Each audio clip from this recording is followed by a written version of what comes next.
Bonjour, bienvenue à cette capsule pensée du jour. Je ne sais pas si vous êtes comme moi, vous partagez ma déception, peut-être ma tristesse, ma colère, mon incompréhension face à tout ce qui est en train de se passer à Minneapolis avec la mort de George Floyd, cet Afro-Américain victime de profilage racial, mort suite à une intervention policière.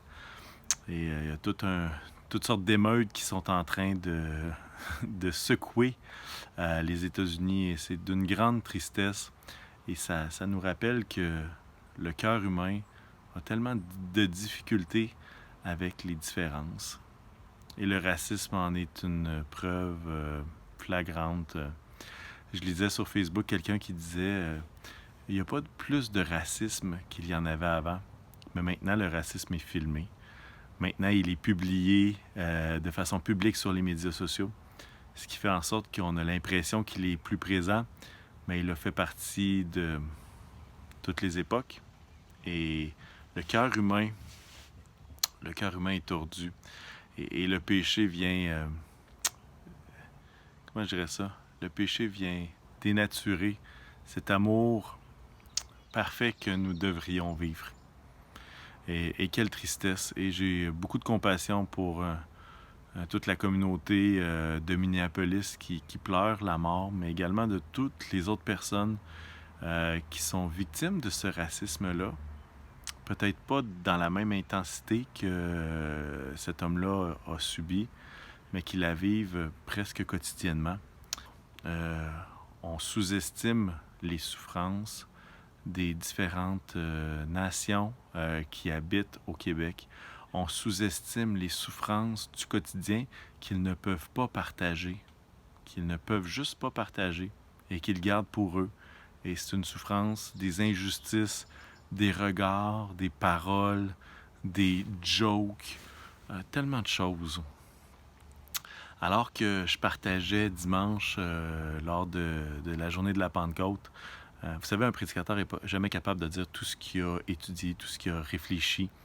Et il y a toujours des bouts qu'il faut juste couper parce que sinon, ce serait trop long. Puis on vous épargne. Merci, merci, monsieur le pasteur.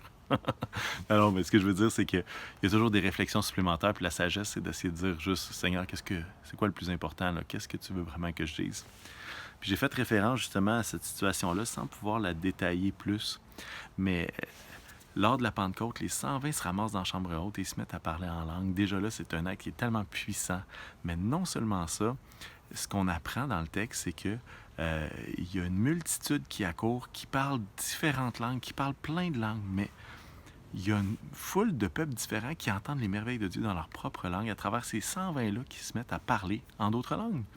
Et puis, on voit dans Acte 2, verset 8, ça va dire et c'est la foule qui parle. Comment les entendons-nous, chacun dans notre propre langue maternelle? Et écoutez le nombre de peuples qui est là, qui entendent les merveilles de Dieu dans leur langue. Les Parthes, les Mèdes, les Élamites, ceux qui habitent la Mésopotamie, la Judée, la Cappadoce, le Pont, l'Asie, la Phrygie, la Pamphylie, l'Égypte, territoire de la Libye voisine de Cyrène, ceux qui sont venus de Rome, juifs et prosélytes, crétois et arabes, nous les entendons parler dans nos langues des merveilles de Dieu. Wow! Devant tout ce qui est en train de se passer aux États-Unis, j'aimerais nous suggérer deux actions possibles afin de ne pas garder nos cœurs insensibles et de juste faire comme s'il ne se passait rien. Mais en même temps, on voit que c'est loin de nous, mais en même temps, c'est proche. Mais Minneapolis, c'est loin. On n'a pas le même contexte.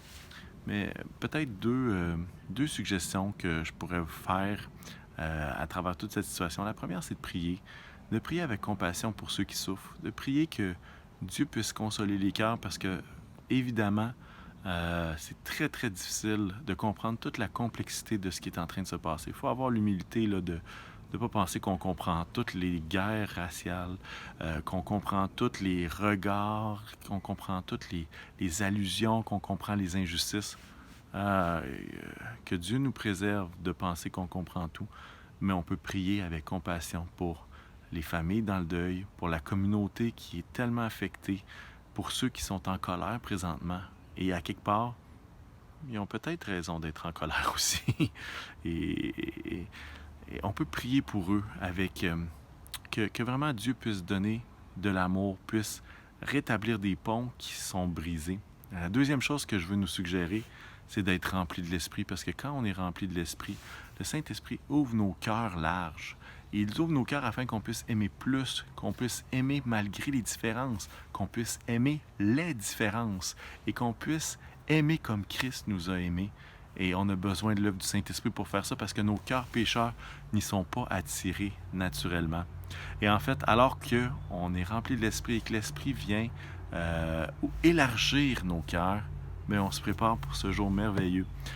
Ce qu'on voit dans l'Apocalypse, ce que ça va dire que toutes les nations, toutes les langues, toutes les tribus vont se rassembler et vont se mettre à adorer Dieu, à adorer Jésus, qui les aura tous sauvés, les aura tous joints à son Église.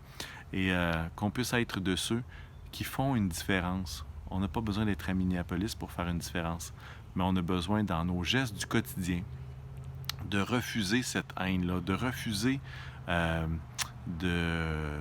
d'entrer dans ce racisme, qu'il soit public ou privé, mais vraiment d'aimer comme Dieu aime. Alors que, vraiment, je veux qu'on prie ensemble. Seigneur Jésus, aide-nous à aimer avec un cœur grand comme le tien. Aide-nous, Seigneur, à justement à être des ponts, des agents de réconciliation pour nos villes, pour nos maisons, pour nos églises, Seigneur, et que ce soit vraiment l'amour qui puisse prendre toute la place alors que la haine fait rage. Remplis-nous de ton esprit, remplis chacun de ceux qui écoutent cette capsule de ton esprit. Je te le demande dans le nom de Jésus. Amen. Bonne journée tout le monde. Bye bye.